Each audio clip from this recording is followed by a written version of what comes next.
Hey guys, welcome back to Ultimate S&S. So today we're going to be discussing a few of the things that I see coming up briefly in the news. So most of everything in the news is going to be about this freaking defamation trial or whatever between Johnny Depp and his ex-wife. But there's not a whole lot of information coming out about some of the stuff that really matters to us. And if you start really watching what's actually happening and can get past the facade and the show they put in front of everybody, you start to realize that we're getting really close on some things. So for one of them, there is a pandemic treaty that is being worked on in the UN. So for people who don't know what that is basically a way, even though they say this is not the way it's going to work, understand this is the way it's going to work, because it's not going to be something that just hands over the World Health Organization all the reins to the world. But what is going to happen is the mandates and things that are going to be in that is so that countries can, in a pandemic time, hand over control of the world to that, which is going to negate constitutional rights and things like that. That's what they're working on right now. Also, another big thing, 5G. I know a lot of people look at the whole 5G thing going on. You got Elon Musk launching satellites in, trying to do this, what is it called, Starlink. And my problem with that stuff is not that it's going to bring internet to other people. I don't know about the whole 5G thing, guys. I'm not a scientist, and until one of y'all actually set a cell culture of a human in front of 5G and show me where it disintegrates it, I'm going to have to say it's just rumor. But it doesn't really matter if it's bad for you or not, because it's coming anyway. But what I see with 5G is the complete loss of privacy. Understand, with all these new phones and new attachments and new, electronics that are coming out, they have it so you can access all your social media stuff. And one of the worst things that there is that you can have on your phone, in my opinion, is Facebook. I do mine from a laptop. I disabled all those features on my cell phone. And the reason for that is it is a way to be tracked. And you have to physically go in and change all those settings, guys. If you have an iPhone, good luck. If you have an Android, real simple, easy to do. Go to your settings and stuff, guys, and you can go into the apps and disable all that kind of stuff. Now, with all of that being said, we already know where this is heading. This is going to become an infringement upon our rights. So I had made a comment on Facebook on their Starlink thing where you can sign up to get early access when it becomes available, and basically said, a loss of freedom for a convenient price, which of course all of your loons out there are going to run it. Well, if you're not a criminal, you don't have anything to hide, you're not worried about that. I heard that same stuff when George Bush was in office and they passed the Patriot Act. If you don't have anything to hide, you have nothing to worry about. Well, here's the way it is. I don't have anything to hide, but I am an American and I have a constitutional right. I have a God-given right of freedom. I have a God-given right of privacy.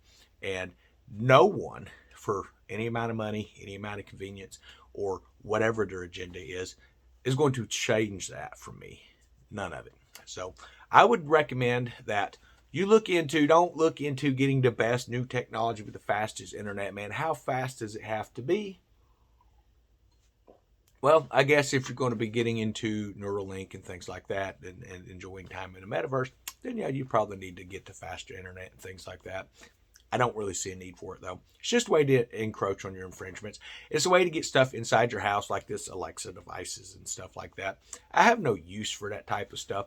I guess it's convenient when you have it hooked up to your Bluetooth thermostats and all this other kind of mess, coffee pots, stuff where you can decide, you know what, I'm almost home, and start the coffee pot or change the temperature in the home and stuff like that. It sounds convenient and all, but what you're doing is you're giving technology and hackers access to your home. Understand, when you hook anything to a network, you're going to have hackers eventually hack into that kind of stuff. For those that have these devices, and there's a lot of different ones out there now where you can just be in the house, decide, oh, I need this, and you can tell it, say, hey, add this to the grocery menu and stuff like that. Well, that kicks over to your phone. If you have access to your bank accounts through your phones, hackers can backdoor that stuff, guys. You need to realize that. This is not a thing of, well, they can't get to it because it's just me and I'm not a company. Nobody wants to mess with that type of stuff. That people will hack your bank accounts quick, and usually it's people around your area that are doing this stuff. It's not people far off in another country, another state. They're using devices that bounce that signal around so they can't track who done it, and it was probably someone right next door to you, would be my guess.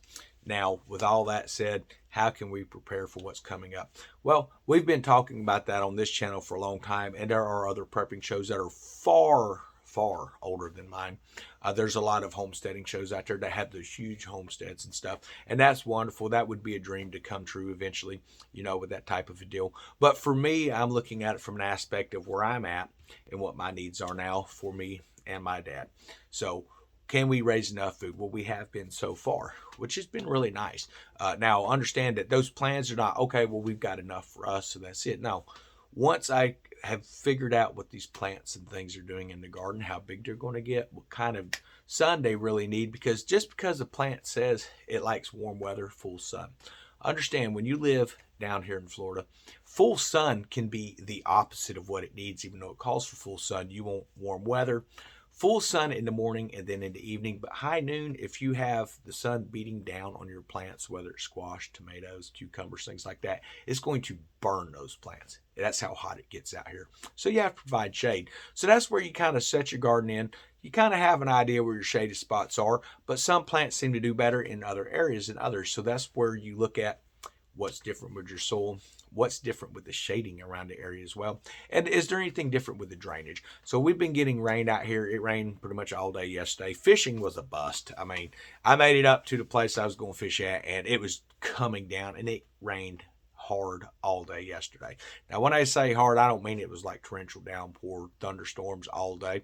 We did have that for a few hours, but most of the time it's just a nice consistent rain, which is great for that garden. That's going to give it a really deep watering. So I typically will give my garden about 30 minutes in the morning, and hopefully we'll get that afternoon shower. It hasn't happened in a while. We are in that time of year where we should start getting rain 2-3 days a week now, which is nice because it's sunny enough when it's not raining to help get that water up off the ground, but it's also giving enough water to keep those roots nurtured. So you want to look at your weather and things like that coming into it. You want to make sure that you're in good areas where you're not going to be flooding your plants out. If you're in an area where it's going to be really wet, then I would recommend certain types of plants. And understand it's really hard to get a seedling to grow in anything really wet.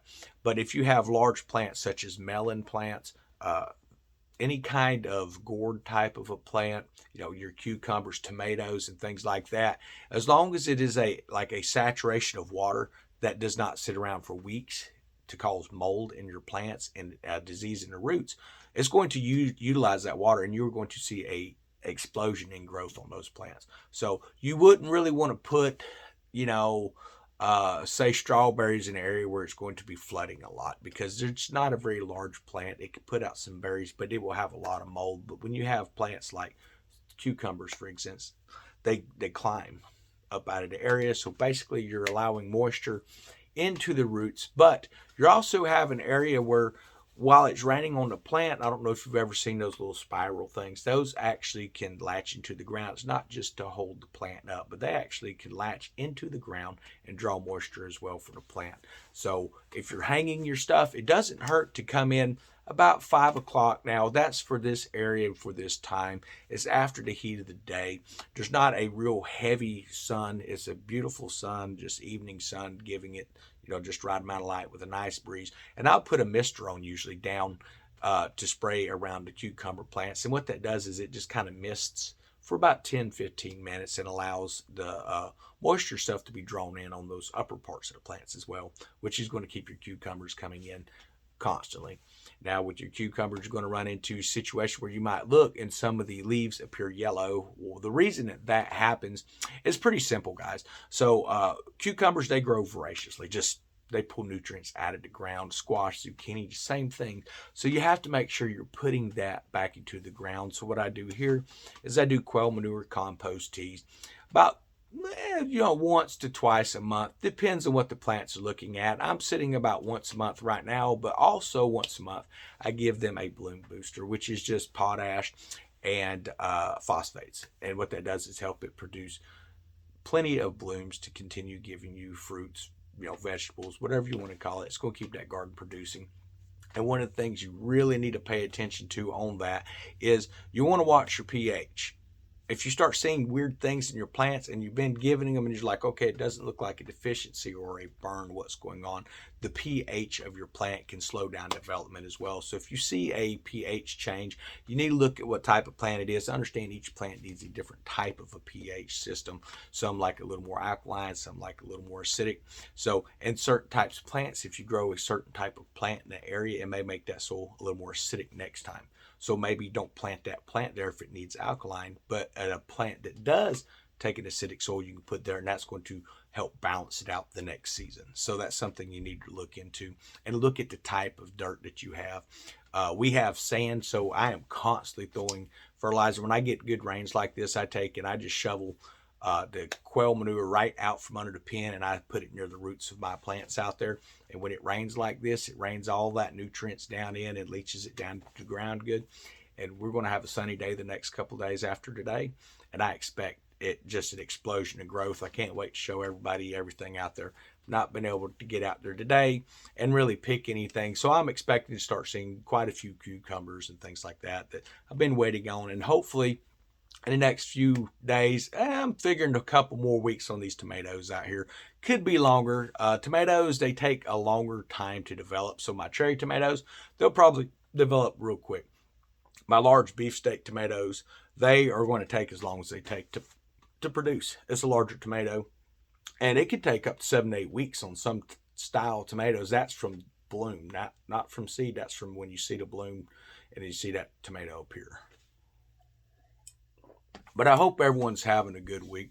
I hope you're going out and you're getting food, that you're buying your supplies, that you're stockpiling anything you can get your hands on that you're going to need. Toilet paper. Here's what I would recommend. Doesn't hurt to have toilet paper. Switch to those bidet style things. I've got an old video. You can find them on Amazon. They hook up to the existing toilet plumbing. That's going to save you a lot of toilet paper. Trust me. Weird feeling to get used to, but once you're used to it, you will not go back to just using toilet paper, guys.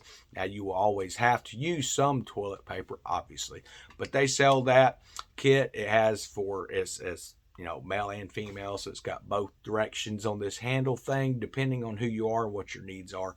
I would recommend getting one of those. If you don't have a well, I would recommend getting some kind of a well system set up. You can stock bottles of waters and stuff like that. That's great, but if you have no way to refill that's kind of nearby, maybe you don't have a well, but maybe you live like I do, just up the road from Ecofina Creek. So there's always fresh water. Ecofina Creek, fresh springs. There's creeks and rivers all over this area down here. Now, there are those who say, well, the water table's going to come up and wipe Florida out. And yes, eventually I believe that will happen. Is that going to be in my lifetime? Man, I don't know. I have no idea. But what I do know is it's not going to be an overnight event. We're going to see it getting worse. And for those that are kind of wondering, when should we, maybe leave society and get out of this type of stuff? Well, understand, you can leave society without running into the deep woods. I go to town twice a month. All right. So what that does is I have to go pick up prescriptions and stuff for my dad. And that just makes it so twice a month I go in, I get that, and I grab our grocery and stuff like that. And a lot of times he will have his doctor appointments on that. Twice a month. That's all I will go into town. There's a small station nearby. It has, sodas and stuff. If I get where I want a soda, I'll go buy a soda, because there's eventually days where Dr. Pepper's just not going to be around. And I don't know what the shelf life is on it, but I hate flat any kind of soda, guys. But I hope everyone is really taking this stuff serious, that you're preparing yourself the best way that you can, and understand you're not going to be able to prepare for everything. But if you prepare for the necessities, which are going to be your food, it's going to be your water. You're going to have to get that situated. You're going to have to, that would be my first plans for any, bugging in, bugging out, and along the way out.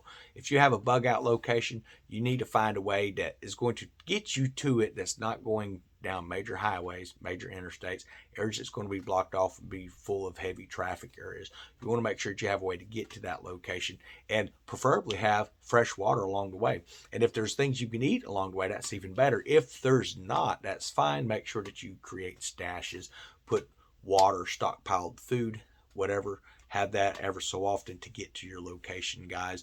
It is not something where there's going to be a set date that says, okay, well, August 10th at whatever time, it's time to leave the house and hit the bug. It's not going to work that way. The way it's going to work is depending on where you're at, how close to the cities you are, how close to the towns you are, what type of state you live in. Understand, there are some states that are highly conservative. They are highly constitutional. In those states, you're not going to have as much issues right off the bat, but you're going to see it disintegrate just as we did over the last 2 years when this was going around.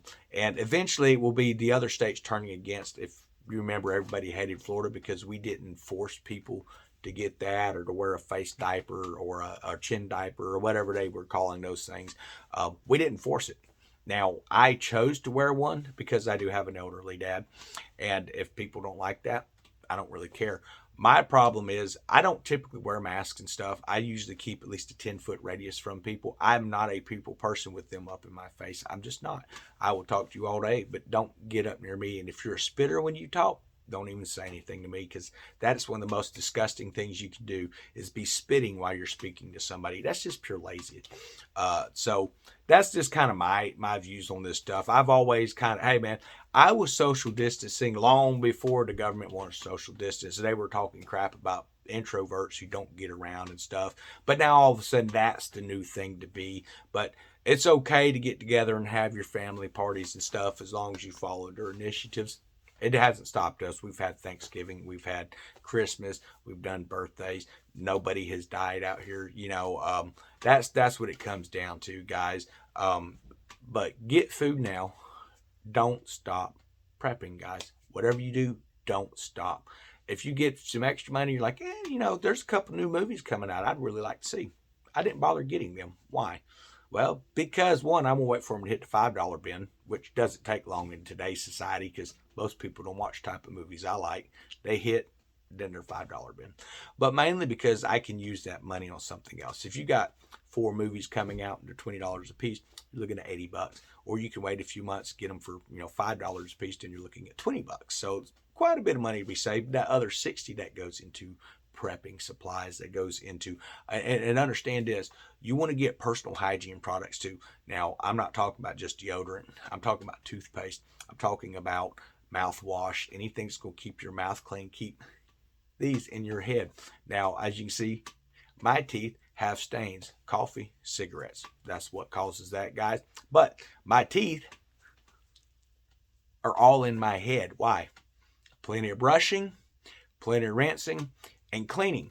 Understand, you can clean your own teeth. You don't have to go pay a doctor $180. You can buy the kit for $20 and very carefully using a mirror and the little mirror it gives you, scrape that plaque off your teeth, guys. And you're not going to get all that cankered up, boogery, nasty, gross stuff that people get in their mouth, and then they spitting that stuff on you when they talk and all that. It's just disgusting. So, that's just me. People want to talk about, well, that one didn't go get this. Well, dude, when's the last time you flushed that toilet you call a mouth, That's what it comes down to. But I hope everyone has a great day. We're going to get off here.